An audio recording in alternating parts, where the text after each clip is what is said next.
Welcome to the Standing Up to POTS podcast, otherwise known as the POTScast. This podcast is dedicated to educating and empowering the community about postural orthostatic tachycardia syndrome, commonly referred to as POTS.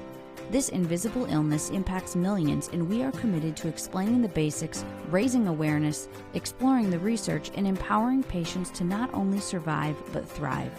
This is the Standing Up to POTS podcast. Hello, fellow POTS patients and splendid people who care about POTS patients. I'm Jill Brooke, your horizontal host, and today we are going to discuss a fascinating potential connection to POTS in a subset of patients, one that our guest might refer to as a plumbing problem. This will certainly not be relevant to everyone or even most patients, but for any POTS patients with certain types of pelvic pain, then this might be intriguing as an episode for you. We are speaking to Dr. Stephen Smith, who recently retired after a long career as an interventional radiologist in Chicago, Illinois. He spent his career doing some very high-tech novel treatments for certain types of pelvic pain, among other things. And in doing this work, he and his colleagues noticed a pattern regarding POTS patients. Along with his colleague at the Mayo Clinic Scottsdale and others, Dr. Smith has published their findings and will discuss them today. He was also featured in a documentary on Amazon Prime called Without a Scalpel, where you can see his work. And I gotta say, when I watched it, my jaw dropped because I could not believe the things that interventional radiologists can do these days. So I'm excited for us to talk about them. Dr. Smith, thank you so much for being here today. Happy to be here. I hope everybody has mercy on me and just remembers that I'm a plumber who got invited to the electricians. Well, yeah, for starters, what is an interventional radiologist? Because I feel like I have seen a lot of physicians and I have never heard of that type of physician until I met you. Yeah, that's a good question. Interventional radiologists are doctors who fix things, not doctors who read x-rays. The radiologist part comes in because we use imaging guidance, ultrasound, x-rays, CT scans, to guide little micro tools through the body to where the disease is and then try and cure it or moderate it without cutting the patient open usually. So the first interventional radiologist was a guy named Dr. Charles Dotter, D-O-T-T-E-R. Everybody should Google that guy. And he invented angioplasty, which everybody's heard of. You connect angioplasty with cardiologists, but we do angioplasty all over the body, in the brain, everywhere. His basic idea of turning a little tube that was to squirt x-ray dye in a blood vessel, turning it into a tool was his big idea. So now interventional radiologists use things like that to inject little radioactive beads into cancers, guide needles into kidney cancers, for example, and inject liquid argon into the needle and freeze the cancer and kill it. In 1998, I did the first uterine fibroid embolization in Illinois, and that kills and shrinks up uterine fibroids so patients don't need to have a hysterectomy. And I could go on and on. But the basic idea of all this was invented by and practiced by interventional radiologists whom you've never heard of. Well, that's amazing because I know it's all old hat to you, but I just want to emphasize what you said there. I think you said you can guide micro tools around the body to solve problems, right? Yeah. And so that involves things like cameras or needles or stents or... Not cameras, usually. Not cameras. These are much smaller than a laparoscopic camera, okay? Much smaller. Those things are like, I don't know, giant sewer pipes compared to what we're using. I'm talking about little tubes that are the diameter of the lead in a lead pencil. Okay, very, very, very small. Numb the skin, slip one of these things into an artery or vein, or blocked bile duct or whatever. And you can sort of follow the byways of the body into the place where the disease is. And what do you do when you get there? Well, You could inject dye and take a picture of it, or you could inject stuff to kill a tumor, or you could do all kinds of things. You can suck out clots that are about to kill the patient from their lungs, which I used to do just about every day, and all kinds of other stuff. So that's why I say it's like being a plumber. A very, very high-tech plumber. Interesting stuff, I think. Yeah, mind-blowing. So you have become kind of famous for helping women with a certain type of chronic pelvic pain. Can you talk about that? Yes, I can. Thanks. So back in the 1980s, I was treating a lot of men with something called varicocele, which is a bunch of varicose veins on your testicle. And I was sort of in with people who invented the idea of, or early adopters of the idea of trying to cut off blood flow to these varicose veins and shrink them up. There's a condition in women called pelvic congestion syndrome, called by many other names. We'll use that one. And that is very similar. It's varicose veins around the ovaries, around the vagina and uterus. The problem is that it's easy to see if a man has big varicose veins around his testicles, but you can't see the ovaries in women. They're hidden away. So this has led to a real problem with gynecologists. The way gynecologists look at your pelvis, they often can't see these veins. So women got classified as being crazy or whatever.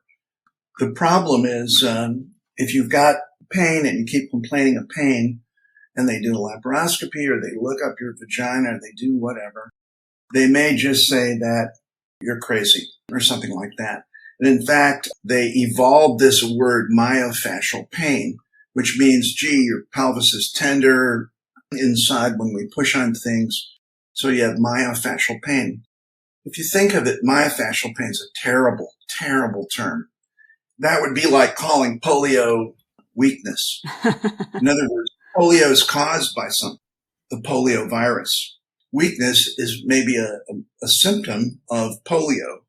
Myofascial pain is like an intellectually lazy thing to call pelvic pain. And there's something called bladder pain syndrome. That's another intellectually lazy thing. Your bladder hurts? Why does your bladder hurt?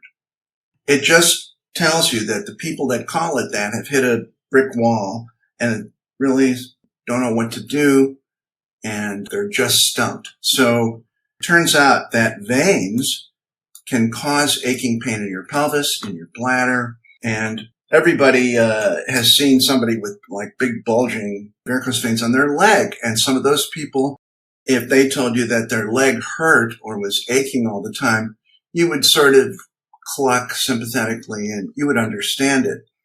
But what if the veins are hidden inside the pelvis in a woman? Then she's crazy or something, but now we know how to see the veins. We can correlate it with a very specific type of pelvic pain complaint. Very different than endometriosis or other things. So we can help women, but women are sort of in the control of doctors who don't understand this. And that's the big problem. Yeah. And I think that's why you got famous, was for listening to your patients and looking for the real plumbing problem, and then even being able to fix it in many cases. And we'll get to that in a minute. I'm wondering if we can just define a couple terms that I think are going to come up. So you already mentioned pelvic congestion syndrome, but can you say, what is the congestion that we're talking about? Yes. An artery delivers blood to, let's say, the pelvis, and then nourishes the tissues by going through the capillaries, and then it comes back through veins, okay? That's how waste products are removed from tissues. That's how oxygen is delivered to tissue. That's what keeps your tissues happy. What if there's a blockage in the vein end? So high pressure arteries are supposed to come in and drop off stuff that then washes out into low pressure veins. What if the pressure in the veins goes up to a very high level? Nourishment of the tissues is bad. It almost stops. And so Then the tissues, they have ischemia. They actually have not enough blood flow. But people think of a blocked artery as cutting off your blood flow, cutting off the delivery. But this is like a traffic jam of the whole system if the veins are blocked. Get it? And that produces pain. And there are other ways that pain are produced. Like literally these distended veins can apparently leach out something called substance P, and that causes pain. But this can all be occult, that is to say, unseen by the gynecologist, the pain physicians, or whatever. And so my understanding is it can really get very painful, right? And maybe more painful when upright, very painful for some women during sex, more painful after a couple pregnancies, and really, really horribly painful in some cases, right? Oh, yeah. A lot of pain during sex is very common. And we see a lot of the women who are divorced or getting divorced because they're having a healthy sexual relationship within your marriage is important. And if you can't have it, things start to go wrong. And so I've actually stopped divorces. But yeah, and the other thing is, if you're in the hands of doctors who don't understand it, then you feel like you're crazy, you know. Patients feel like they're going crazy. Just like dysautonomia patients. Right. I was going to say our audience can probably relate. Okay. So you became an expert in this pelvic congestion syndrome. And I think if people start Googling it, they might find a couple related words such as pelvic venous insufficiency or venous outflow obstruction. And those are just other terms that mean your blood is kind of getting stuck in these unhealthy veins and it can't flow properly. Is that kind of right? Yeah, I guess so. I would say this. Different specialists are sort of coming into the picture and trying to define it in different ways. But in a way, it's complicated, but in a way, it's very straightforward. Here's the important thing about this, okay? There are different patterns of pelvic pain. If you have endometriosis, you have terrible periods, or adenomyosis, a lot of bleeding and periods and cramping. If you have an infection, you'll have a fever or a discharge. With this, here is the most important thing for somebody to, if you're asking yourself, could I have this, my pelvic pain due to this? You could have sex pain, but here's the deal. When you wake up in the morning, the patient usually doesn't have pain. When they get up and start moving around, they start to get pelvic pain. Usually it's an aching pain. It might be on the left or the right, usually the left or central. They can get pain in the vagina and they can say, oh, it feels like a bowling ball's trying to come out my vagina. It's terrible. And then just imagine your doctor doesn't know what that means. So it's orthostatic. You know, it's an orthostatic pain. Just like orthostatic intolerance and all that stuff. Everybody in the POTS world knows that word, orthostatic, but that absolutely is the type of pain in pelvic congestion. So I think the big question in everybody's mind now is, okay, we kind of understand this idea of pelvic congestion syndrome, but why are we talking about that in relationship to POTS? What were you seeing in your patients that made you get interested in POTS? Sure. I'll say that I discovered some of this stuff on my own. And there's another doctor in Dallas named Dr. Danny Chan, C-H-A-N. And he discovered it on his own, and probably some other people did. So Danny Chan discovered it in 2012. I didn't know what he was doing, and then I figured it out maybe around 2015 or 2016. And when I asked him, how did you figure out that POTS and these pelvic veins are linked? He goes, I just kind of backed into it. Here's the interesting thing. Danny Chan and I were both in private practice. We weren't in some big medical center. And we had clinics and we saw our own patients, both of us. So what that means is we both noticed something that didn't make sense. Like patients would come back and say, yeah, my pelvic pain is better and I can have sex now, but my chest pain is gone or my anxiety is gone.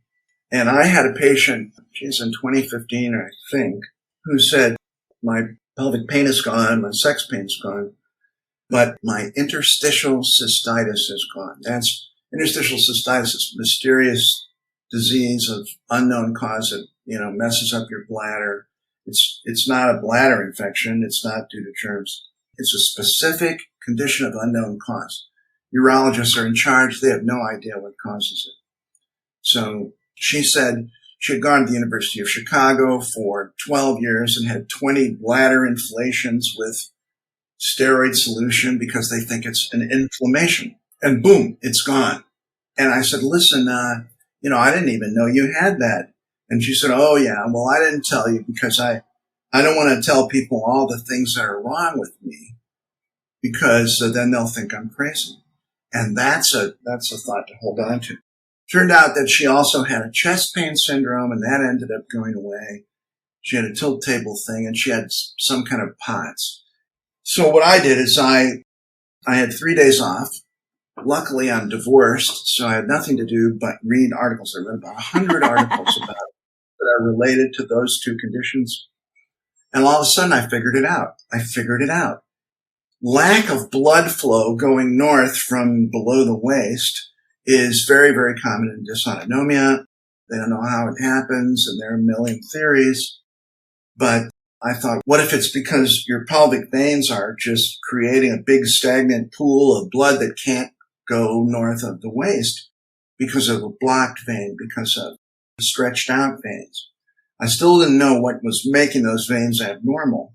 Then I tried to do 3 things to see if pelvic veins were linked up with POTS or chronic fatigue syndrome.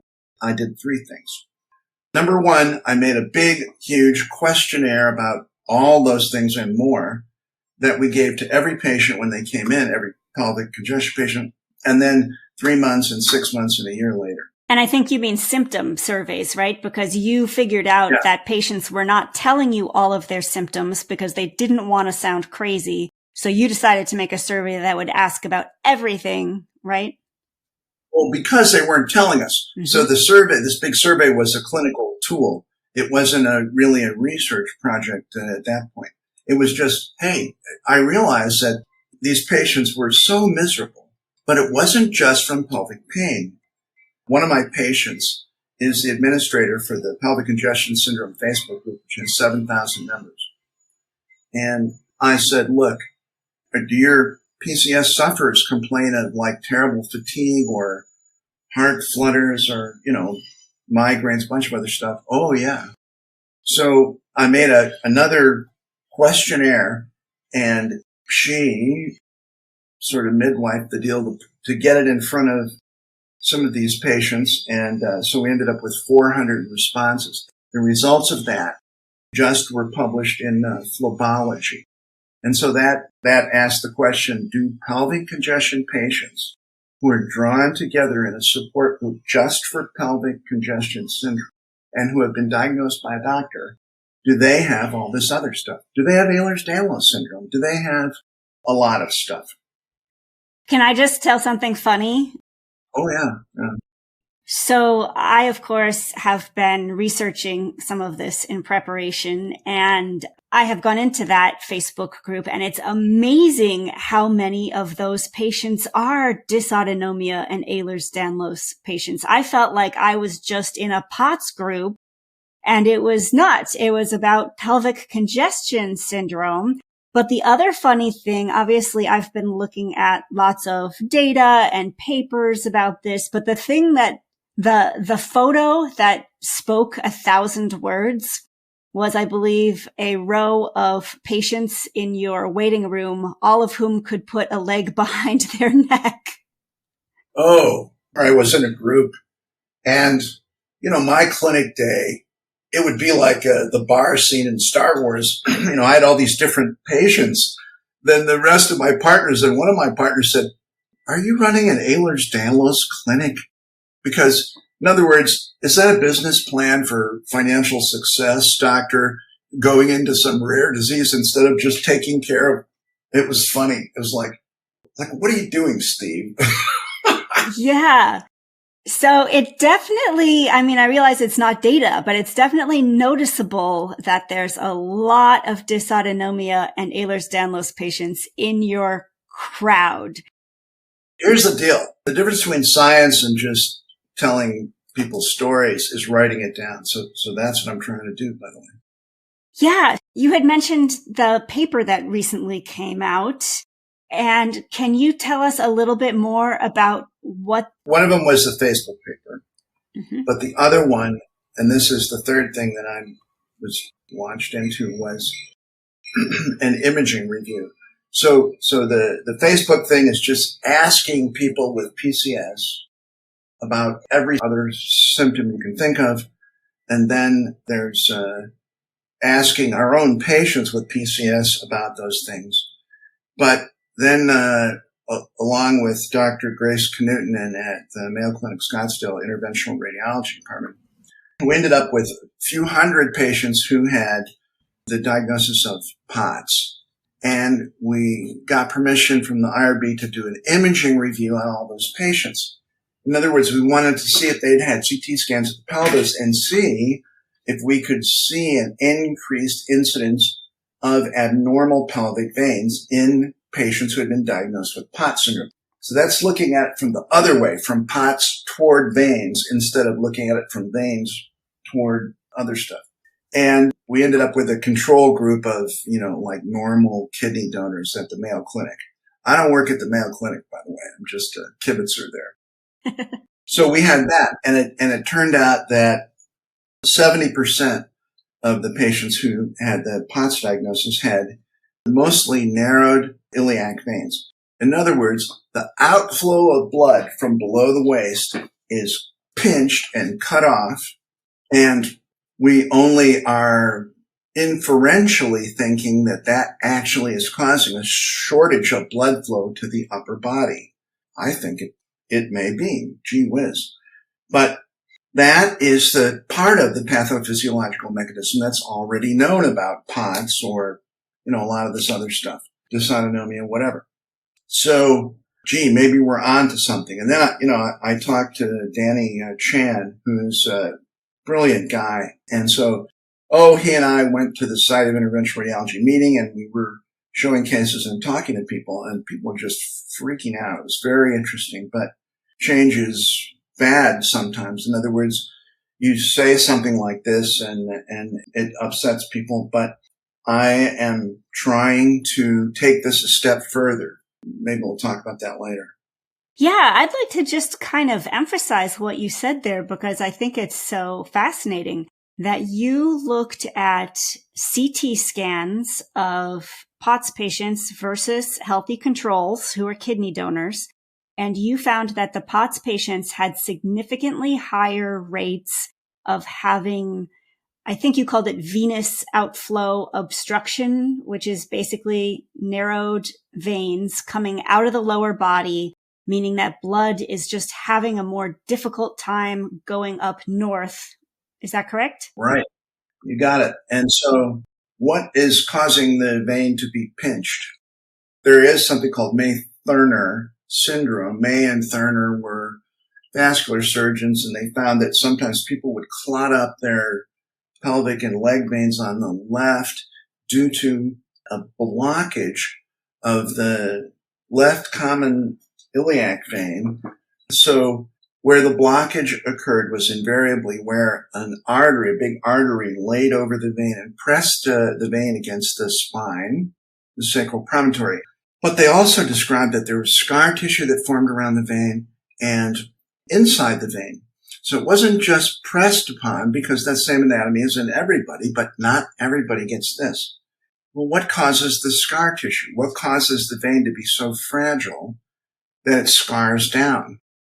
I think the answer is going to be Ehlers-Danlos syndrome, or abnormal collagen that makes the veins too fragile. But the other thing that we found is that the pelvic veins can stretch out. Veins are thin-walled. Once a vein stretches out enough, then something called the law of Laplace takes over, which means that there's more tension created on the wall of the vein at the same pressure, the bigger the space is that the vein is taking up. And so, you end up with people who stand up and these huge veins fill up and they just have stagnant blood flow. You can inject X-ray dye in them and come back 20 minutes later and it's still sitting in these huge veins around the ovaries and the vagina. It's very impressive. Well, that's not supposed to happen. Blood is supposed to keep moving. And I'm talking, it just sits there when they're lying down. Think what happens when they stand up. These things blow up like birthday balloons. And so if all that's hidden from doctors, female patients are screwed. They're in trouble. So that is absolutely fascinating. And we know in POTS that they already have excessive blood pooling in the abdominal area. So it sounds like this would just maybe make it possible for so much more blood pooling to happen. Yeah. Dr. Stewart, who's done all this great work of what happens to blood volume, they think like 800 cc's of blood sags down into your, if you're a woman, into your butt and pelvis, and more into your legs momentarily, but then things sort of get mobilized out. What if your veins and your skin in your legs is all stretchy? So now it's like a big stretchy water bag, but also the added problem of having a May-Thurner type blockage. Now you stand up. Well, no wonder they're telling you to wear compression stockings and try to tank you up with salt water all the time just to boost your fill level up to your brain or heart.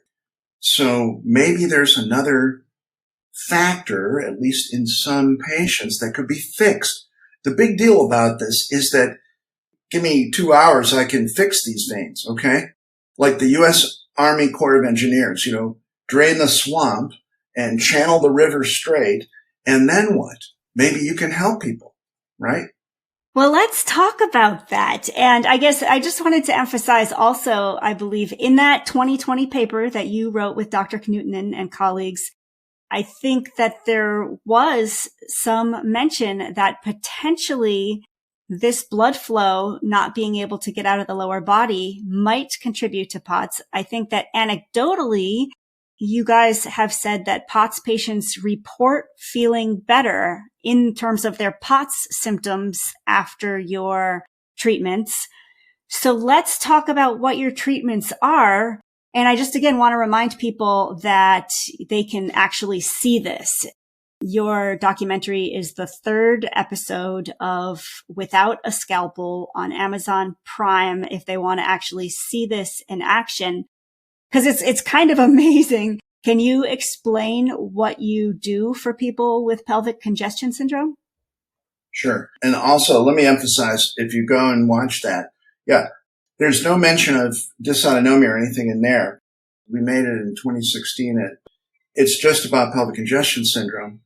You'll get to see us doing a case and what we do and how we think about it. You'll get to see these veins and what's wrong with them. But I just want to say that all my enthusiasm and everything is coming from a different place. It's coming from the fact that I've got a lot of data on this now that I'm writing up on 45 patients, like 700,000 data points. This is important for everybody out there who has POTS syndrome or whatever to remember, and that is that I am dealing with a population of patients who have abnormal, messed up pelvic veins, okay? And so any data that we collect on them and publish or whatever is about what happens to patients with abnormal pelvic veins. The one study was looking at POTS patients and seeing if they had the veins. But it would be wrong to infer that every POTS patient should beat a path to get their veins fixed because we don't know that yet. And to find that out, we need to do a different kind of a study. It takes a lot of money. We actually have a protocol for that type of study that would be a level 2 scientific data study. We don't have anything like that now. I'm just talking about observational stuff. So please, everybody, I don't say that I have the panacea or the philosopher's stone for POTS syndrome, okay? That's a great idea. And we should even maybe mention that even though the 70% of POTS patients that had some evidence of potential messed up veins, it sounds like such a high number. but in the control group, it was still 40%, right? So there are a lot of people who have some element of what looks like kind of some vein issues, and it doesn't always necessarily mean that is the root cause of your POTS or whatever problems you're having, and that fixing it would improve it. So I thank you for bringing that up, because we do need to be clear, because it is easy to get enthusiastic, partially because just the sheer technology of what you can do in your treatments is so mind-blowing. But I appreciate your reminding us all that you have a lens through which you have been seeing POTS, and it's not everybody for sure. Here's my big picture view is this. Imagine these patients who've got pelvic pain, sex pain, headaches, severe fatigue, and all this stuff, but they go to different specialists, and they're very wary about people saying they're crazy, but also the specialists view everything through their own lens. One thing about interventional radiology is we're in every organ in the body.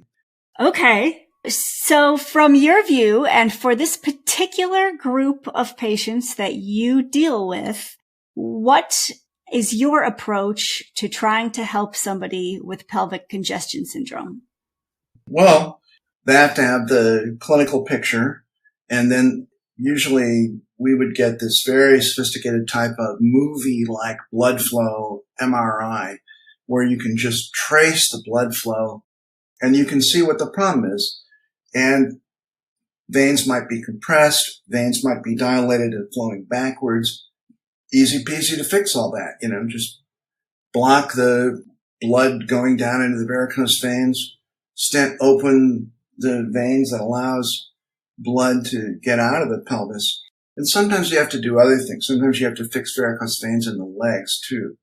A patient usually lies on the table, and sometimes we just give them heavy IV sedation. Sometimes we give them general anesthesia. But at the end, they're not going to have an incision. We just numb the skin and put a little tube in there. And we can see it. We can guide it around. We can inject X-ray dye to see if we're in the right place. And so we can be very sure what's going on. Once the tip of the catheter is in, say, a dilated ovarian vein, we can inject a sclerosing agent, which is like a liquid that goes into the varicose veins, and it just stays there. We block it with a little tiny coil, and it just sits there, and the vein shrivels up. You'll never see that vein again. Blood is detoured into normal veins. And for the blocked veins, we put in a stent. The stent, it's sort of like one of those Chinese finger things where you can't get your finger out. It's a kind of a woven tube, but it goes in very small and then pops open. And then you slam it open with an angioplasty balloon, and that's it. It's going to stay there. And then people have better blood flow. So one of the things that is amazing is that when patients come back at like 3 months and you see them, you realize that they look different. Their face turns from kind of gray to more rosy looking because they actually are getting more blood flow to their whole upper body. In fact, I just talked to a patient yesterday who we did in, 2018. She was driving her kids to school, got chest pain every day. She had horrible pelvic pain. She went to a pain physician. They put her on gabapentin for the pain. And the cardiologist said, there's nothing wrong with your heart. So they put her on heavy Xanax. But she was this young Polish mother in Chicago, cleaning lady. And man, her life was falling apart and she was losing her mind. I can't remember how she got to me, but she had one of these things. We put stents in and we embolized some of her veins. Boom. Immediately her chest pain went away and her anxiety went away. And they took her off of Xanax, and her pelvic pain went away, and they took her off gabapentin, which is the most POS general shotgun type medicine, And so is Xanax. So her pain doctors and her gynecologists and her cardiologists didn't know what was wrong with her, and they put her on this just sort of shotgun medicine stuff to shut her up. Meanwhile, she's still got to drive her kids to school and still got to clean houses. So let's find out what's causing stuff. Yeah. So it's funny because I know that you've done this procedure 1,000 times, so it's nothing to you, but I'm still kind of caught up on how magical it all sounds, because basically you're saying that you can make a little incision, insert catheters into people's blood vessels. You can kill off the blood vessels that are not working because maybe they're dilated or stretched or varicose. And then for the ones that are pinched off, you can insert a stent that will hold open the blood flow if it's getting like pinched between, say, like the spine and a high pressure artery. Yeah. And you're saying you can just in a couple hours go in there, do all that plumbing, get out, and sometimes the patient was not even asleep? Yeah, not me. Personally, I'm retired now, so I just whittle on the front porch. So can I ask some questions about this procedure? Because to me, it really does sound like magic. Like, how long does it take? What does it feel like? What is the recovery like? What are the risks? Does it always work? What's can go wrong? Sure, yeah, it can go wrong. Something can always go wrong. We know a lot about pelvic vein embolization because of a study done by Dr. Tony Venbrooks at George Washington and the effect on fertility. There's no adverse effect on fertility. The amount of radiation involved is small in the grand scheme of things. It's pretty safe. The stents are made out of either nitinol or steel. The coils are these little soft, furry things with background fibers that are thrombogenic because you want the vein to clot up. So when I said U.S. Army Corps of Engineers, that's what I mean. We're channeling the river straight, but all the flooded areas, we're drying those up by doing the embolization and sclerosant. And we can do that and get away with it because veins are very redundant.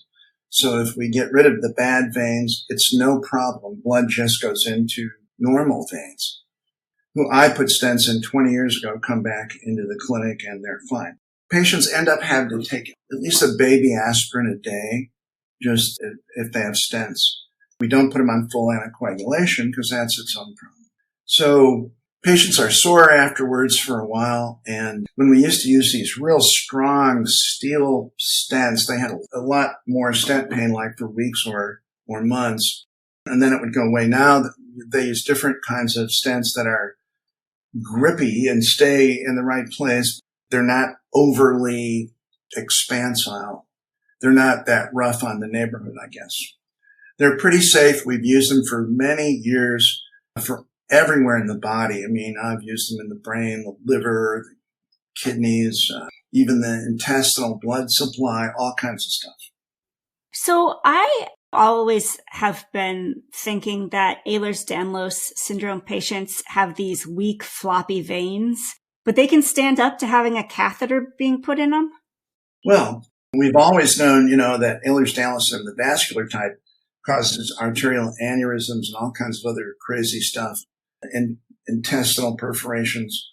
But, I suppose most of these patients have the other hypermobile type, or maybe classical type. But what I didn't really know is how that affected veins.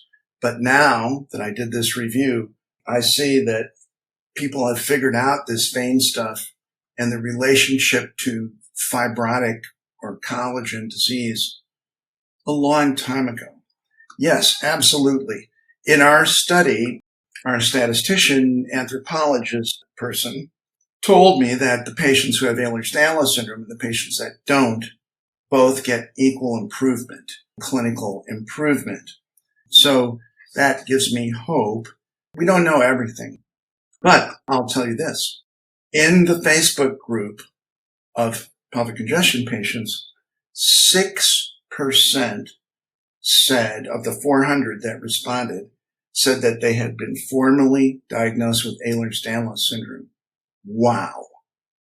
We've always wondered, what the heck is wrong with these veins that they're scarred down or dilated up like balloons? What's wrong with them?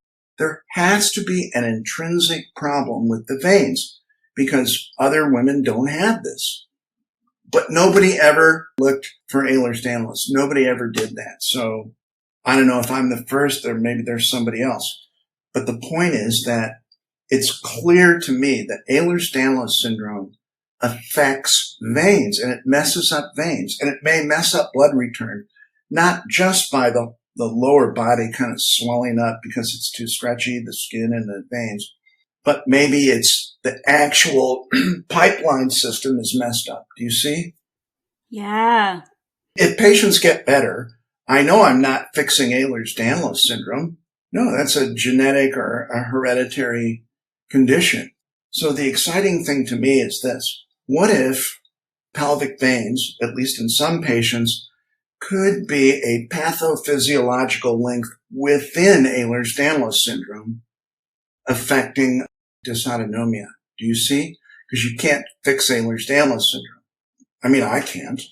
But what if you could improve the blood flow deficit, the stagnation of blood below the waist, by a 2-hour procedure done by some mysterious doctors you never heard of? Right, right. So I assume that when you started doing all of this stuff, you had never heard of POTS, you had never heard of Ehlers-Danlos syndrome. I'm guessing you had never heard of mast cell activation syndrome. Does that factor anywhere into what you're seeing? Because I'm guessing that anytime you have a lot of patients with Ehlers-Danlos syndrome and POTS, you're going to have some mast cell patients in there too. Oh, yeah. Did you have people blowing up on you where, the contrast dye, all of a sudden they're in anaphylaxis? Or I don't know. My mind as a person with severe MCAS is I'm always worried about giving my body surprises. And so did you have people on your table where you were like, oh my gosh, what's happening? And it turned out that it was mast cell reactions, or have you not seen a lot of that? All right. So first of all, I went to medical school, so I did remember what POTS syndrome was. And Ehlers-Danlos syndrome, that's on your interventional radiology boards because it causes vascular problems, but especially the vascular type. So it is a vascular disease. But MCAS, man, I never heard of that. Although a bunch of people in my waiting room had crazy rashes and all kinds of problems and had been diagnosed with MCAS. And so, I read up about that. And so we tried to track that in the questionnaires, multiple chemical sensitivities. So here's the thing. So imagine that for 30 years of my career, I'm giving this stuff to like many patients a day, every day, many tens of thousands of patients. How often have I seen somebody just die on the table of an anaphylactic reaction? The answer is maybe 4 or 5 out of hundreds of thousands. Okay. And many, many, many more got, CT scans while I was on duty. So that's extremely rare. So even if you have a population of people who are especially reactive to all this stuff, just blasting everybody with the stuff produces very, very little death. The commonest reaction is a mast cell type urticaria reaction, which may produce wheezing or other things from arm infusion veins or some other type of vein infusion. Why? Because the stuff irritates mast cells along the upper arm veins is the theory. If you give people arterial contrast, almost nobody has one of these reactions, but every once in a while they do. It's an irritating reaction to cause mast cell being released. What do you do for those patients? If patients have a history of hives, urticaria, or multiple reactions, like strawberries, chocolate, seafood, whatever. Give them a steroid prep the night before to try and stabilize basement membranes, and again that day, and then maybe you give them some kind of antihistamines. And you go ahead and do it, and patients sail right through who have had previous reactions. If somebody has had a previous life-threatening reaction, like anaphylactic shock or cardiac arrest or something like that, and lived through it, we don't give them any of that stuff. We don't try and do it. Okay. Other than that, that reaction is unpredictable. And also we know what to do about it. Like if I had an outpatient center and I had a patient like this, I might do them in the hospital lab, the hospital interventional radiology room, just because I would have more backup. We understand it. We understand that part of histamine reaction world. And do your colleagues, first of all, it's just such a treat to even be talking to a specialist in a different area that understands what mast cell activation syndrome is. Do you think that your colleagues that you've published with, are they also aware of mast cell activation syndrome in general because they have worked with this population? Absolutely, we are. Again, I'm a stranger in a strange land here. I'm a plumber that's wandered into the world of immunology and histamine and all this stuff. But it doesn't mean I know everything. I'm learning stuff every day while I'm whittling, on the front porch. Well, I admire you always are looking to learn the next thing. And I know that you are very passionate about wanting to help advance the science regarding this approach, and that you and your colleagues have thought very carefully about the research study that you would like to do, and that would need a lot of funding, but could potentially do a lot of good for this population. Do you want to share what that is? Yeah. Along with a couple of colleagues, we got a grant for $200,000.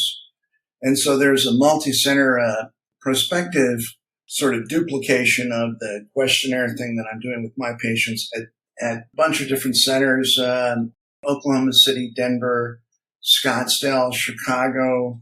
So that is going forward. That was $200,000 because it's just, giving people questionnaires. But in the world of medical science, that's like a joke. So what you really need to do is you need to do a prospective trial. You need to take people who have abnormal pelvic veins and maybe pelvic pain plus dysautonomia. You got to divide them into two groups, get them to agree. One group has to agree to delayed treatment, and then you have to treat one group. But before, you have to do this.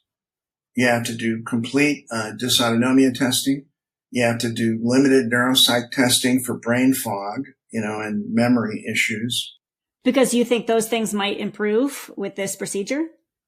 Patients who have pelvic congestion syndrome and who have brain fog, I'll just say, seems to be abolished. And I've got the data, but I can't say more. But I'll say this. So we want to do that. And then we want to do urodynamics. Okay. I'll also say that at the Mayo Clinic are going to do a study about men who have analogous condition of interstitial cystitis, which is called non-bacterial prostatitis. And that may get better when you fix their veins. So a lot of this stuff is going to be going down, and Dr. Grace Knutinen is the queen of this. But to do the big study that I've talked about, we've got the protocol. It could be run out of Mayo, and hopefully we would get some other centers who would be excited about this. This is going to take a lot of money. Right. Well, we would invite people to contact us here at standinguptopots.org if this is something that is of interest to them, and we can put people in touch. Because yes, we are all about more research, helping POTS patients, especially things that can help this generation of POTS patients, things that don't need another 30 years of basic science until they can be practical and useful. Yeah, I mean, I've talked to people in the dysautonomia world who just freaked out as if I was some sort of bomb-throwing, wild-eyed nut. But nobody should be afraid of an idea. We should help patients, and we should investigate ideas. We should see if we're on the right track or not. If not, let's discard this and move on to the next thing. I love that. I wish more people had that attitude. Is there anything else that we should say about POTS and pelvic congestion syndrome? There are a lot of different pathological agents or mechanisms that can be at work in patients with dysautonomia. Look at COVID, look at Epstein-Barr, look at all these different things. Look at small fiber neuropathy and immune factors. I'm just a plumber, and I don't know if any happy results that I've seen are going to be able to explain any of this other stuff. And I don't claim that. I'm just going to plod ahead doing my little plumbing ideas and see what's up, see if it helps people. Well, wonderful. We appreciate it that you're doing good work and listening to patients. And when you see a pattern, you are raising your hand and saying, hey, I think I might see something here. How about some research? I think that is all we could hope for. Well, I'm so glad we're getting the word out. If there is an angel donor out there who would like to see this research done, you can contact us at research@standinguptopots.org.